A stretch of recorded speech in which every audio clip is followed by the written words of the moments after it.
5 questions. Many remain silent for fear of being labeled politically incorrect. That's where I come in. And oh, by the way, I'm just saying.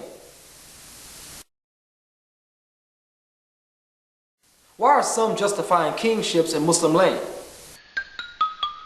They justify this system by stating that Suleiman was a king, but Suleiman alayhi salam was not a king. Allah subhanahu wa ta'ala says,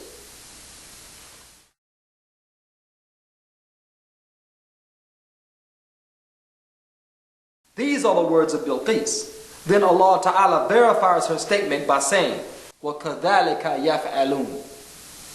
I'm just saying. According to Ibn Abbas radiallahu anhu, Bilqis said, I will send to Suleiman a handsome gift. If he accepts it, then he is a king. But if he rejects the gift, then he is a prophet.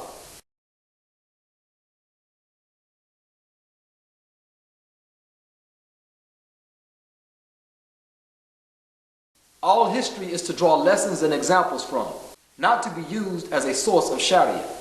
I'm just saying. We as Muslims are bound by the sunnah of Rasulullah sallallahu alaihi wasallam, and not by the sunnah of any other prophet or messenger. Muhammad sallallahu alaihi wasallam stated in one hadith, and even Musa alayhi salam is mentioned more in the Quran than Muhammad sallallahu alaihi wasallam himself.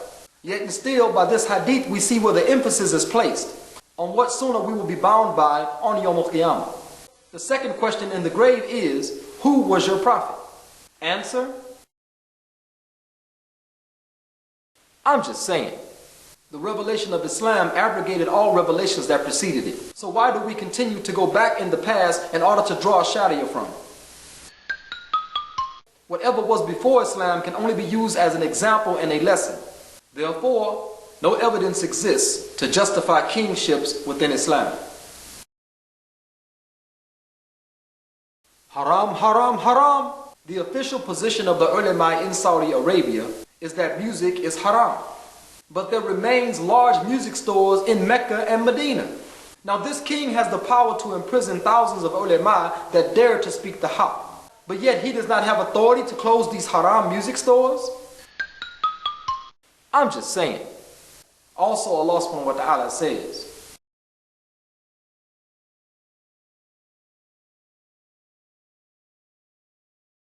some will argue, but the king does not force us to do haram. Not even within the kufr government of America are we as Muslims forced to do haram. Every haram just happens to be facilitated. If you have the power to imprison ulama that disagree with your support of the kuffar against your brother Muslim, then certainly you have the power to shut down any open haram within your kingdom. I'm just saying, whatever happened to Amr bil Ma'ruf wa Nahy Munkar? Is this command just for the ummah and not for the umirat or ulama? Subhanallah, the ulama of the past were famous for enjoining right and forbidding wrong. Even some of them died inside of prisons, standing up for the truth. I'm just saying. Haram, haram, haram. Again, the official position of those ulama is that pictures and even photographs are haram. So why are there photographs of the king all throughout the kingdom? Have we reduced Islam to lip service, devoid of real action? I'm just saying. Haram, haram, haram.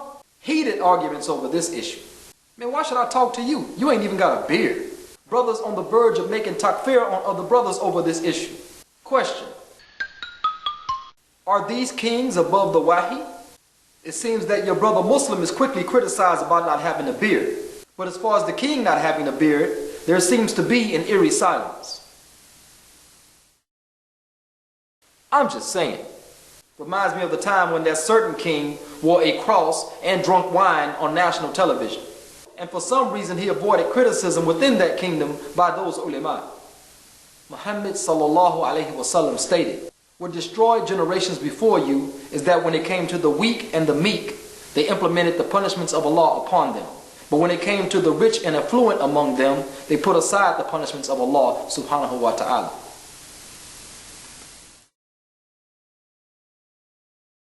We all know that the family and friends of the king are above these punishments. And even today, in certain cities and places, even hijab is not enforced.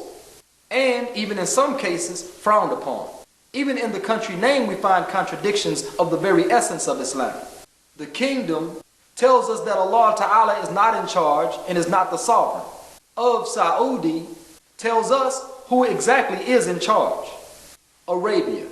This clearly lets us know the nationality even of those that are running this kingdom. And what kind of person would defend a government such as this that clearly practices kufr buwah?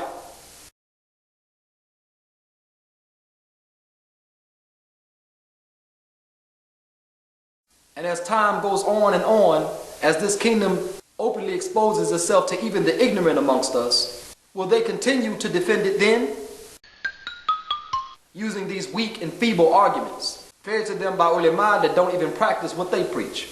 I'm just saying, let us make dua and ask Allah subhanahu wa ta'ala to save us from nifaq al-amali wa nifaq al-qawli.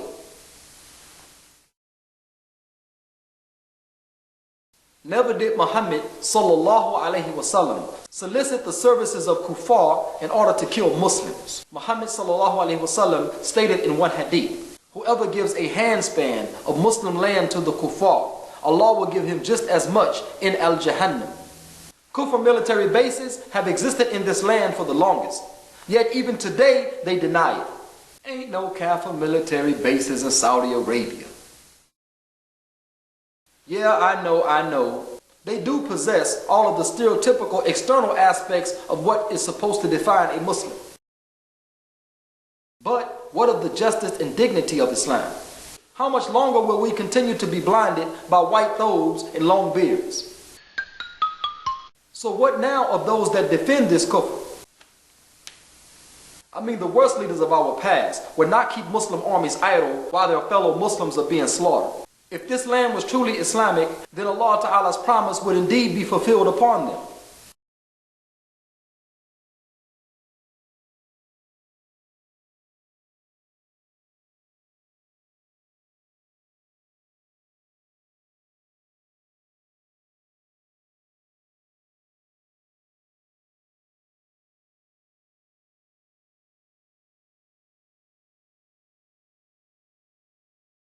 I'm just saying, my position is that they are not Islamic and that Allah subhanahu wa ta'ala has no obligation to fulfill any promises to them. You break your contract to Allah and Allah may break your legs in Al-Hutama.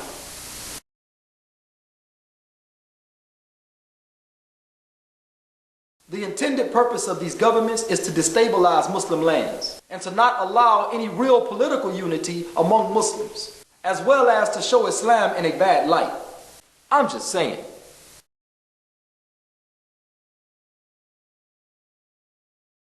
There exists a shart before al-hudud, which is dignity and justice.